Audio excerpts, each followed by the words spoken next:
بسم الله الرحمن الرحيم. وعن أبي بكرة رضي الله تعالى عنه قال قال رسول الله صلى الله عليه وسلم: كل الذنوب يغفر الله منها ما شاء إلا حقوق الوالدين فإنه يعجل لصاحبه في الحياة قبل الممات. وعن معاوية بن جاهم أن جاهمة جاء إلى النبي صلى الله عليه وسلم فقال: يا رسول الله صلى الله عليه وسلم، أردت أن أغزو وقد جئت أستشيرك. فقال: هل لك من أم؟ قال: نعم. قال: فالزمها فإن الجنة عند رجلها. رواه أحمد والنسائي. أو كما قال عليه الصلاة والسلام: صدق رسول الله صلی اللہ علیہ وسلم. حضرت ابی بکر رضی اللہ تعالی عنہ روایت فرماتے ہیں، آقا نامدار سرور کائنات رحمت دو عالم صلی اللہ علیہ وسلم نے ارشاد فرمایا، شرک کے علاوہ جتنے بھی گناہ ہیں اللہ تبارک و تعالی جس گناہ کو چاہیں گے معاف فرما دیں گے، الا حقوق الوالدین، سوائے ماں باپ کی نافرمانی کے گناہ کے، فإنه يعجل لصاحبه في الحياة قبل الممات، کہ ماں باپ کی نافرمانی کا جو گناہ ہے، فرمایا کہ نافرمانی کرنے والا اپنی موت سے پہلے دنیا ہی کے اندر وہ اس نافرمانی کی سزا بھگتے گا۔ حدیث مبارکہ میں پیارے پیغمبر صلی اللہ علیہ وسلم نے ارشاد فرمایا کہ جو ماں باپ کی نافرمانی کرنے والے ہیں، فرمایا کہ دنیا ہی کے اندر مرنے سے پہلے وہ اس نافرمانی کی سزا بھگتیں گے۔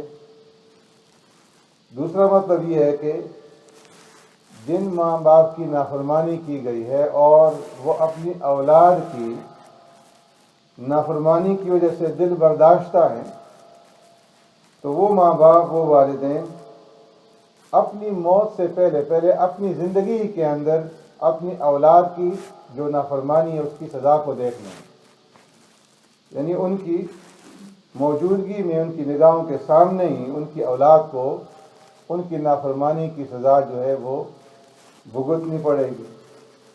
تو فرمایا کہ شرک کے بعد یہ سب سے بڑا گناہ ہے کہ انسان ماں باپ کی نافرمانی کرے، اور اس کو اللہ رب العزت معاف نہیں کرتے۔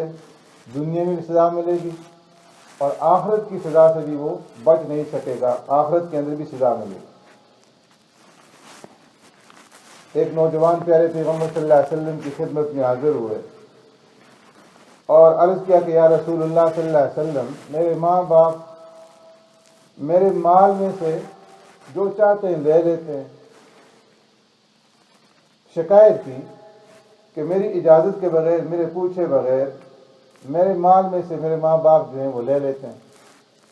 پیارے پیغمبر صلی اللہ علیہ وسلم نے ان کے والد کو بلایا تو ایک بوڑھا آدمی ہاتھ میں عصا پکڑے ہوئے، لاٹھی پکڑے ہوئے سرکار دو عالم صلی اللہ علیہ وسلم کی خدمت میں حاضر ہوا۔ آپ صلی اللہ علیہ وسلم نے معاملے کی تحقیق فرمائی کہ کیا معاملہ ہے، تو وہ کہنے لگا کہ یا رسول اللہ صلی اللہ علیہ وسلم، بات یہ ہے کہ اس سے پہلے میری اولاد جو تھی یہ کمزور تھی، ناتوان تھی، اور ہم جو ہے مالدار تھے، طاقت والے تھے، کمانے والے تھے۔ اب 50 سال کے بعد معاملہ الٹ ہو گیا ہے، اب ہم جو ہیں کمزور ہیں، ناتواں ہیں، خالی ہاتھ ہیں، اور ہماری جو اولاد ہے یہ طاقتور ہے، توانا ہے، مالدار ہے، کاروبار والی ہے، روپے پیسے والی ہے۔ تو ان کو اپنے ماں باپ کے اوپر خرچ کرنے سے کترانا نہیں چاہیے، بلکہ اپنے ماں باپ کی خدمت کرنی چاہیے، اور ان کو وقت یاد کرنا چاہیے کہ جس وقت ان کے ماں باپ نے تکلیفیں سہ کر کے ان کی پرورش کی۔ یا رسول اللہ صلی اللہ علیہ وسلم، یہ جو میرا بیٹا ہے یہ کمزور تھا اور اس کے پاس کچھ بھی نہیں تھا، یہ خالی ہاتھ تھا۔ میں اس وقت طاقتور تھا اور میں مالدار تھا، دولت والا تھا، میں نے کبھی بھی اپنا مال اس سے نہیں روکا۔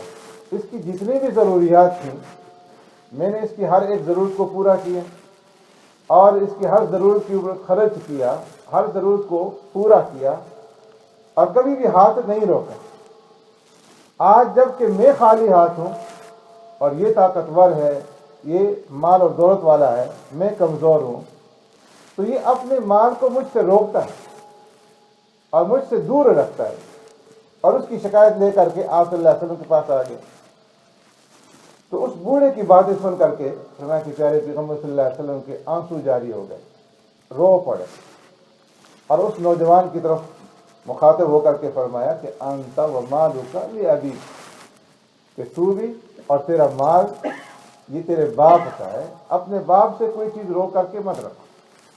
قرآن کریم کے اندر اللہ رب العزت فرماتے ہیں وَيَسْأَلُونَكَ مَاذَا يُنْفِقُونَ قُلْ مَا أَنفَقْتُم مِّن خَيْرٍ فَلِلْوَالِدَيْنِ۔ اے محبوب صلی اللہ علیہ وسلم، یہ لوگ آپ سے پوچھتے ہیں کہ کیا خرچ کریں، تو آپ جواب میں ارشاد فرما دیجئے قُلْ مَا أَنفَقْتُم مِّن خَيْرٍ فَلِلْوَالِدَيْنِ، کہ جو بھی مال تم خرچ کرو تو اس کے سب سے زیادہ جو حقدار ہیں وہ تمہارے ماں باپ ہیں۔ آج ہمارے نوجوان، ہماری جو نسل ہے، نئی نسل، وہ اپنی بیوی کے اوپر، اپنے بچوں کے اوپر تو بے شمار خرچ کریں گے، ان کی ہر ضرورت کو، ہر خواہش کو اور ہر ڈیمانڈ کو پورا کریں گے، یہاں تک کہ چھٹیاں منانے کے لیے دوسرے ملکوں میں بھی جائیں گے۔ لیکن ایک کوڑی جو ہے اپنے ماں باپ کے اوپر خرچ کرنے سے ان کا دل دکھتا ہے، ماں باپ پہ خرچ کرنا برداشت نہیں ہے اور باقی عیاشی کے لیے بے شمار خرچ کریں گے۔ تو فرمایا کہ یہ والدین کا حق نہیں ہے۔ ایک بیٹا باہر سے آتا ہے، بیوی کے لیے شاپنگ کر کے لاتا ہے، اس کے لیے تحفے تحائف لے کر کے آتا ہے، ماں کے لیے کچھ بھی لے کر نہیں آتا۔ ماں اس کے ہاتھ کو دیکھتے رہ جاتی ہے اور یہ تحفے تحائف اپنی بیوی کو دیتا ہے۔ تو فرمایا یہ حقوق والدین کے اندر، یہ والدین کی نافرمانی کے اندر، بیوی کے لیے کوئی چیز لے کر کے آؤ، اس کے لیے تحفے لاؤ تو ساتھ والدہ کے لیے بھی لے کر کے آؤ۔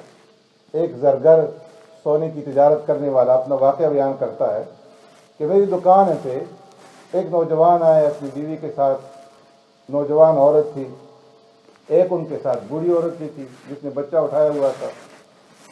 تو اس نوجوان نے اپنی بیوی کو شاپنگ کر کے دی، اس نے بہت سارا سونا خریدا، اور جس وقت پیسے ادا کرنے لگا تو میں نے کہا کہ 80 ریال جو ہے اور بھی دے دو۔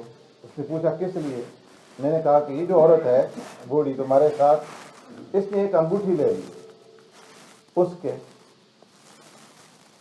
تو وہ اس کی طرف مخاطب ہوا اور کہنے لگا کہ بوڑھی کو کیا ضرورت ہے سونا پہننے کی، والدہ تھی وہ، اس کا جی یہ چاہا کہ عید آ رہی ہے اور عید کے موقع پہ یہ انگوٹھی اس کو اچھی لگ گئی کہ میں اس انگوٹھی کو پہن دوں گی، تو کہنے لگا کہ بوڑھی کو کیا ضرورت ہے سونا پہننے کی۔ اس کو ڈانٹا بلند آواز سے، کہتا ہے کہ وہ اس بچے کو چھوڑ کر کے روتی ہوئی وہاں سے باہر نکلی، تو بیوی کہنے لگی کہ تو نے اپنی والدہ کو ناراض کیوں کر دیا، ہمارے اولاد کو، بچے کو کون اٹھائے، اس کا خیال کون رکھے۔ تو اس نے فرمایا کہ جو ماں باپ کی نافرمانی کرنے والے ہیں، ماں باپ تو ساری زندگی محنت کر کے، جتنی بھی محنت کرتے ہیں، مشقت کرتے ہیں، کس لیے کرتے ہیں؟ اولاد کے لیے کرتے ہیں کہ ان کی سہولت ہو، ان کے لیے آسانیاں پیدا ہو، اس کے لیے وہ دن رات دوڑتے ہیں، محنت کرتے ہیں، کمائی کرتے ہیں، یہاں تک کہ بعض لوگ جائز ناجائز حلال حرام کو بھی ترک کر دیتے ہیں، اس کی بھی پرواہ نہیں کرتے۔ لیکن اولاد جب بالغ ہو جائے اور وہ مال اور دولت والی بن جائے تو وہ پھر ماں باپ کو جو ہے وہ اچھی نگاہ سے نہیں دیکھتی، ان کے اوپر خرچ نہیں کرتی۔ تو فرمایا کہ یہ حقوق والدین کے اندر ہے، اس سے بچنا چاہیے۔ دوسری حدیث میں حضرت معاویہ بن جاہمہ فرماتے ہیں کہ جاہمہ سرکار دو عالم صلی اللہ علیہ وسلم کے پاس آئے، پوچھا یا رسول اللہ اردت ان اغزو میں اس لیے حاضر ہوا ہوں کہ میں آپ کے ساتھ جہاد پہ جاؤں، اور میں اس لیے حاضر ہوا ہوں کہ آپ سے اس بارے میں مشورہ کروں۔ فقال هل لك من ام، فرمایا کیا تمہاری والدہ، تمہاری ماں زندہ ہے؟ قال نعم، کہا یا رسول اللہ صلی اللہ علیہ وسلم ہاں زندہ ہیں۔ تو آپ صلی اللہ علیہ وسلم نے ارشاد فرمایا فالزمها فإن الجنة عند رجلها، ماں کی خدمت کو لازم پکڑ لو، اس لیے کہ جنت تمہاری ماں کے قدموں کے نیچے۔ تو اس میں سرکار دو عالم صلی اللہ علیہ وسلم نے جہاد میں جانے سے اس صحابی کو روکا اور فرمایا ماں کی خدمت کرو۔ اسی طرح ایک حدیث میں ہے کہ ایک صحابی یمن سے آئے مدینہ منورہ اور عرض کیا کہ اللہ کے رسول صلی اللہ علیہ وسلم میں آپ کے ساتھ جہاد کی غرض سے آیا ہوں کہ جہاد میں شرکت کروں۔ آپ نے پوچھا کہ آپ نے ماں باپ سے اجازت لی ہے؟ عرض کیا اللہ کے رسول میں تو ان سے اجازت نہیں لی۔ فرمایا جاؤ اور ماں باپ سے پوچھ کر کے آؤ، ان سے اجازت لے کر کے آؤ، اگر وہ اجازت دیں تو پھر جہاد کے اندر شرکت کرو، اور اگر وہ اجازت نہ دیں تو وہیں رہ کر کے ان کی خدمت کرو کہ تمہارا یہی جہاد ہے۔ اب اندازہ لگائیں کہاں یمن اور کہاں مدینہ۔ اس زمانے کے اندر آج کی طرح کی سہولتیں نہیں تھیں کہ سفر جو ہے وہ آسانی سے ہو جائے۔ پتہ نہیں کس طریقے سے انہوں نے سفر کیا اور کتنے عرصے کے اندر سفر طے کیا ہوگا، لیکن والدین کی اجازت دے کر کے نہیں آئے تھے تو سرکار دو عالم صلی اللہ علیہ وسلم نے واپس کر دی۔ آج ہمارے بچے جب گھر سے باہر جاتے ہیں یہ گوارا نہیں کرتے کہ ماں باپ سے پوچھ کر کے چلے جائیں۔ ابو ہریرہ رضی اللہ تعالیٰ عنہ فرماتے کہ جب بھی اپنے گھر سے باہر نکلتے دروازے پہ پہنچتے تو کہتے السلام علیکم یا اماں، امی جان السلام علیکم ورحمۃ اللہ وبرکاتہ، میں جا رہا ہوں۔ جواب دیتی کہ بیٹے وعلیکم السلام ورحمۃ اللہ وبرکاتہ۔ پھر کہتی امی جان اللہ آپ کے اوپر رحم کرے، جس طرح آپ نے بچپن میں ہمیں پالا پوسا اور یہاں تک پہنچایا۔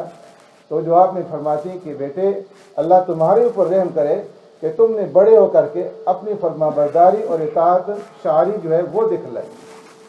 اللہ سے دعا کرتے اللہم حببنی و امی من المؤمنین، اے اللہ مجھے اور میری ماں کو ایمان والوں میں سے، متقین میں سے بنا دے۔ تو اس لیے جب گھر سے باہر جائیں ماں باپ سے پوچھ کر کے جائیں، وہ تمہیں دعائیں دیں گے، ان کی دعائیں تمہارے شامل حال ہو جائیں گی۔ اللہ رب العزت ہمیں عمل کرنے کی توفیق عطا فرمائے۔ اللهم ربنا آتنا في الدنيا حسنة وفي الآخرة حسنة وقنا عذاب النار وقنا عذاب القبر وقنا عذاب الحشر وقنا عذاب الدين وقنا عذاب الميزان اللهم إنا نعوذ بك من عذاب جهنم ونعوذ بك من عذاب القبر ونعوذ بك من فتنة المسيح الدجال ونعوذ بك من فتنة المحيا والممات اللهم لا مانع لما أعطيت ولا معطي لما منعت ولا ينفع ذا الجد منك الجد سبحان ربك رب العزة عما يصفون وسلام على المرسلين والحمد لله رب العالمين برحمتك يا أرحم الراحمين۔